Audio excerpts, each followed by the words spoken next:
नमस्कार शेतकरी मित्रांनो, खरीप हंगाम 2025च्या पीक विम्याबाबत खूप छान अपडेट आहे. सर्व शेतकऱ्यांनी व्हिडिओ शेवटपर्यंत पहा. व्हिडिओला लाईक करा, चॅनलला सबस्क्राईब करा. मित्रांनो, खरीप हंगाम 2025चा पीक विमा आता प्रतीक्षा खूप नाही आहे. कारण ज्या पद्धतीनं अतिवृष्टीनं नुकसान शेतकऱ्यांचं झालंय, त्याच पद्धतीनं हालचाली आता केंद्र सरकारकडून, राज्य सरकारकडून, विमा कंपनीकडून सुरू झालेल्या आहेत. त्यामुळं आता 15 जानेवारीच्या नंतर ज्या शेतकऱ्यांनी खरीप हंगाम 2025चा पीक विमा भरलेला आहे, अशा शेतकऱ्यांच्या क्लेम स्टेटसमध्ये बदल व्हायला सुरुवात होणार आहे. मग तिथं नेमकं काय दाखवलं जाईल, कोणत्या शेतकऱ्यांना दाखवलं जाईल आणि कोणत्या शेतकऱ्यांना दाखवणार नाही, या गोष्टीची सर्व अपडेट आजच्या व्हिडिओच्या माध्यमातून आपण घेऊ. शेतकरी मित्रांनो, खरीप हंगाम 2025च्या पीक विम्याची सर्व शेतकऱ्यांना प्रतीक्षा लागली आणि हा पीक विमा चांगला येणार हे राज्य शासनाकडून सांगण्यात आलं, आपल्या व्हिडिओच्या माध्यमातूनही सांगण्यात आलं, सोशल मीडियाच्या माध्यमातूनही काही गोष्टी सांगण्यात आल्या. परंतु ज्या गोष्टी आहेत, या गोष्टी ह्या अंतिम पैसेवारीवर, आणेवारीवर आणि आलेलं उत्पन्न यावर सर्व गोष्टी डिपेंड आहेत. कारण माननीय मुख्यमंत्री साहेबांनी स्पष्ट केलेलं होतं की हेक्टरी 17,500 ते 17,000 रुपये पीक विमा शेतकऱ्यांच्या खात्यामध्ये जमा होईल हेक्टरी, हे त्यांच्याकडून सांगण्यात आलं. परंतु या गोष्टीची तथ्यता काय, नेमका पीक विमा इतका पडेल का, या भरपूर गोष्टी आहेत प्रश्न विचारण्यासारख्या. परंतु शेतकरी मित्रांनो, आता सध्या पीक विमा नेमका आपल्याला 17,000 पडणार की 17,500 पडणार, यासाठी आपण सेपरेट व्हिडिओ घेणारच आहोत. लवकरच येईल व्हिडिओ तोही. पण आता ती गोष्ट ह्याच्यामध्ये वाढवायची नाही आहे. या व्हिडिओच्या माध्यमातून आपल्याला एक अपडेट द्यायची आहे. छोटीशीच अपडेट आहे, पण शेतकऱ्यांसाठी खूप महत्त्वाची आहे. कारण जे शेतकरी खरीप हंगाम 2025चा पीक विम्याची वाट पाहत आहेत, अशा अशा शेतकऱ्यांचं जे क्लेम स्टेटस आहे, त्या क्लेम स्टेटसमध्ये आता 15 जानेवारीपासून बदल व्हायला सुरुवात होणार आहे. मग ते कोणत्या शेतकऱ्यांचे होणार आहेत? ज्या शेतकऱ्यांची अंतिम पैसेवारी आलेली आहे, ज्या महसूल मंडळाची अंतिम पैसेवारी जमा झालेली आहे, अशी जे मंडळाची जाहीर करण्यात आलेली आहे, त्या मंडळाची अंतिम पैसेवारी पाहून, आणेवारी पाहून, या सर्व गोष्टी पाहून कॅल्क्युलेशनची प्रक्रिया सुरू झालेली आहे. त्याच्यामध्ये सोयाबीन असो, उडीद असो, मूग असो, बाजरी असो, मका असो, या पिकावर ज्या लोकांनी पीक विमा भरलेला आहे, अशाचं क्लेम कॅल्क्युलेशन दाखवायला क्लेम कॅल्क्युलेशन आर्बिट्रेटर दाखवायला सुरुवात झाली आहे. त्याची कॅल्क्युलेशनची प्रक्रिया सुरू झालेली आहे. त्यामुळे लवकरच 15 डिसेंबरच्या नंतर क्लेम स्टेटसमध्ये बदल होईल आणि तुम्हाला तिथे अमाऊंट दाखवायला सुरुवात होईल. आता पहिल्या टप्प्यामध्ये जर पाहिलं गेलं शेतकरी मित्रांनो, यामध्ये कोणते जिल्हे येऊ शकतात, की ज्या जिल्ह्यामध्ये कमीत कमी अतिवृष्टी झालेली आहे, तिथे यील्ड बेसच्या माध्यमातून अमाऊंट दाखवायला सुरुवात होईल. कमीत कमी अतिवृष्टी झाली आहे, कारण त्यांनी पैसेवारी, अंतिम पैसेवारी त्या जिल्ह्याची लवकर आलेली आहे.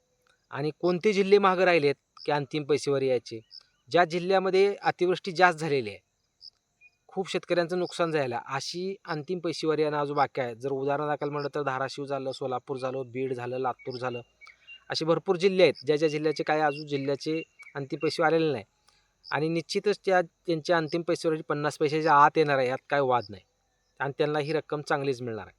त्यामुळं ज्या जिल्ह्यांचं ज्या पद्धतीने पीक अनुदानाची रक्कम शेतकऱ्यांच्या खात्यावर टाकताना अल्प अतिवृष्टी आणि जास्त अतिवृष्टीप्रमाणे जे अनुदान शेतकऱ्यांच्या खात्यामध्ये जमा केलं, त्यामध्ये जे टप्पेवाईज 2 टाकण्यात आलेले होते, त्याच पद्धतीने पीक विम्यामध्ये जे कमी नुकसानधारक जिल्हे होते, त्यांची पैसेवारी जितकी आलेली आहे, ज्यांची पीक कापणी अहवाल आलेले आहेत, जेवढे आलेले आहेत, त्या पद्धतीने ती पीक विम्याची रक्कम त्यांना दाखवायला 15 डिसेंबरच्या नंतर सुरू होईल.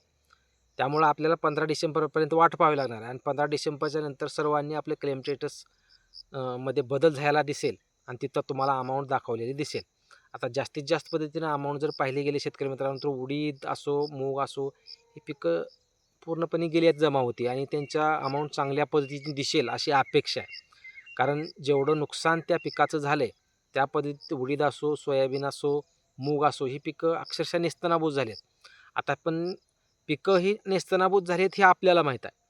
100% नुकसान, वैयक्तिक नुकसान, ह्या गोष्टी ह्या 100 शेतकऱ्यातून जर 10 शेतकऱ्यांचं जर नुकसान 100% झालं असलं आणि 90 शेतकऱ्यांचं नुकसान जर कमी झालं असलं, तर हा मिळणारा पीक विमा शेतकरी मित्रांनो जेवढं 90% 90 शेतकरी आहेत उदाहरणादाखल जर सांगितलं, त्यांना जेवढा मिळेल तेवढाच त्या 100% वाल्याला मिळणार. कारण नुकसान कशामुळे झाले?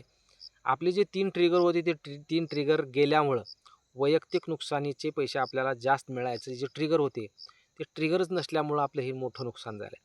त्यामुळं आता जेवढी रक्कम इतरांना तुमच्या मंडळामध्ये पडेल, तेवढीच रक्कम तुम्हाला पडायला सुरुवात होणार आहे. कारण 15 तारखेच्या नंतर खूप जणांच्या स्टेटसमध्ये बदल होईल, अमाउंट दाखवायला सुरुवात होईल आणि त्याच्या पद्धतीनं पुढच्या प्रोसेस पद्धतीनं पीक विम्याचे पैसे तुमच्या खात्यामध्ये पडायला सुरुवात होऊ शकतात. त्यामुळे सर्व शेतकऱ्यांना या आजच्या व्हिडिओमधून इतकंच सांगायचं होतं. खूप शेतकऱ्यांचं 15 जानेवारीच्या नंतर क्लेम स्टेटस पाहत राहा. क्लेम स्टेटसमध्ये बदल होईल, तिथे अमाउंट दाखवायला सुरुवात होईल आणि सर्व शेतकऱ्यांच्या खात्यामध्ये टप्पेवाईज पैसे पडायला सुरुवात होईल. त्यामुळे आजच्या व्हिडिओच्या माध्यमातून क्लेम स्टेटसमध्ये 15 तारखेच्या नंतर बदल होऊन अमाउंट दिसायला सुरुवात होईल. आपण जे म्हणतोय की नेमकी रक्कम हेक्टरी किती येईल, किती टाकणार आहे, सर्व गोष्टी आपल्याला 15 तारखेच्या नंतरच समजतील. कारण तो आकडा वेगळं महसूल मंडळ बदललं की आकडा बदलणार आहे, वेगळा तालुका बदलला की वेगळा तालुका बदलला की आकडा बदलणार आहे, वेगळा जिल्हा बदलला की आकडा बदलणार आहे. त्यामुळं सरसकट पीक विमा मिळण्याची अपेक्षा आपण केलेली होती, परंतु जितकं नुकसान जास्त, जेवढी अंतिम पैसेवारी कमी, त्यावर हे पैसे डिपेंड आहेत, त्याची रक्कम डिपेंड आहे, त्याची हेक्टरी रक्कम डिपेंड आहे. त्यामुळे आपल्याला वेट करावं लागेल की 15 डिसेंबरच्या नंतर क्लेम स्टेटसमध्ये उत्तमरित्या बदल होऊन तिथे डायरेक्ट अमाऊंट दाखवायला सुरुवात होईल. उडीद असो, मूग असो, सोयाबीन असो, बाजरी असो, मका असो, या 4-5 पिकाच्या पीक विम्याच्या स्टेटसमध्ये 15 जानेवारीच्या नंतर क्लेम स्टेटस बदलेल आणि यील्ड बेसच्या माध्यमातून रक्कम दाखवायला सुरुवात होईल. धन्यवाद मित्रांनो. अशाच नवनवीन व्हिडिओसाठी अपडेटसाठी चॅनलला सबस्क्राईब करा, जास्तीत जास्त शेतकऱ्यापर्यंत व्हिडिओ शेअर करा, लाईक करा आणि चॅनलवर नवीन असाल तर चॅनलला सबस्क्राईब जरूर करा. धन्यवाद.